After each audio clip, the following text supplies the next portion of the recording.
ହୃଦୟକୁ ହୃଦୟ ଯୋଡ଼େ ନୂଆ ସମ୍ପର୍କ ଗଢ଼େ ହୃଦୟକୁ ହୃଦୟ ଯୋଡ଼େ ନୂଆ ସମ୍ପର୍କ ଗଢ଼େ 90.4 FM radio Surabhi radio Surabhi radio Surabhi radio Surabhi radio Surabhi radio Surabhi radio Surabhi radio Surabhi radio Surabhi 90.4 FM connecting masses.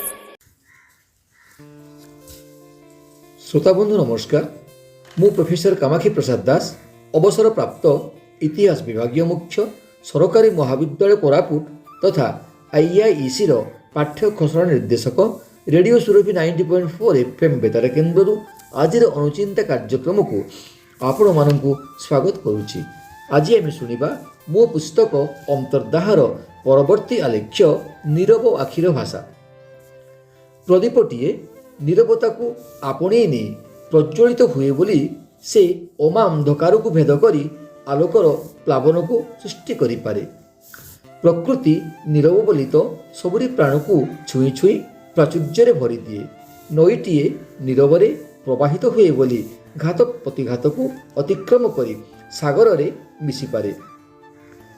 Pragya ଏଠି ନୀରବରେ ବୌଦ୍ଧିକ ସତ୍ତାର ଉନ୍ମେଷ ପାଇଁ କ୍ଷେତ୍ର ପ୍ରସ୍ତୁତ କରିପାରେ। ଜୀବନକୁ ଅନୁଭବ କରିବା ପାଇଁ ନୀରବତା ଏଠି ଏକ ଦିବ୍ୟ ଅବଦାନ ପ୍ରକୃତିର। ଆକାଶର ଅସୀମତା ଏବଂ ଧରିତ୍ରୀର ପବିତ୍ର ପ୍ରେମକୁ ନୀରବତା ମଧ୍ୟରେ ହିଁ ଅନୁଭବ କରିହୁଏ।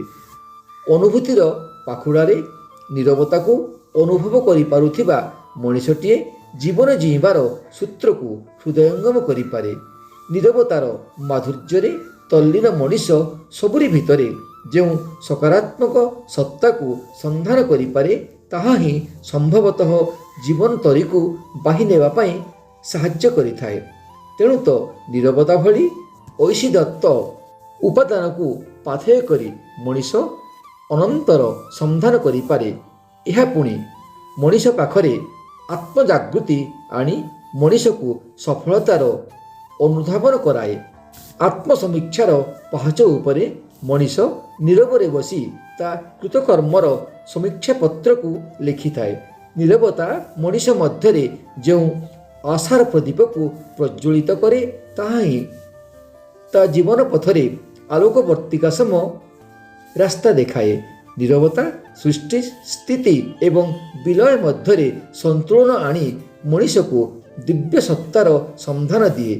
ଏହା ପୁଣି ମଣିଷ ହୃଦୟରେ ଯେଉଁ ଆଶାର ସଞ୍ଚାର କରେ, ତାହା ହିଁ ସମ୍ଭବତଃ ପ୍ରୀତିର ପାଖୁଡ଼ା ବୁଣି ପ୍ରତିଟି ପ୍ରାପ୍ତିକୁ ତା ହାତ ପାଆନ୍ତାରେ ଦେଇଥାଏ।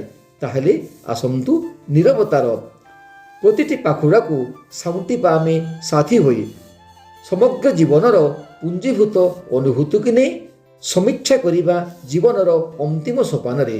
ଆମ ଜୀବନବ୍ୟାପୀ ସାଧନା ନୀରବତାର ଦ୍ୱାରଦେଶ ଦେଇ ସମୀକ୍ଷା ପତ୍ର ପ୍ରେରଣ କରୁଛି ଏବେ।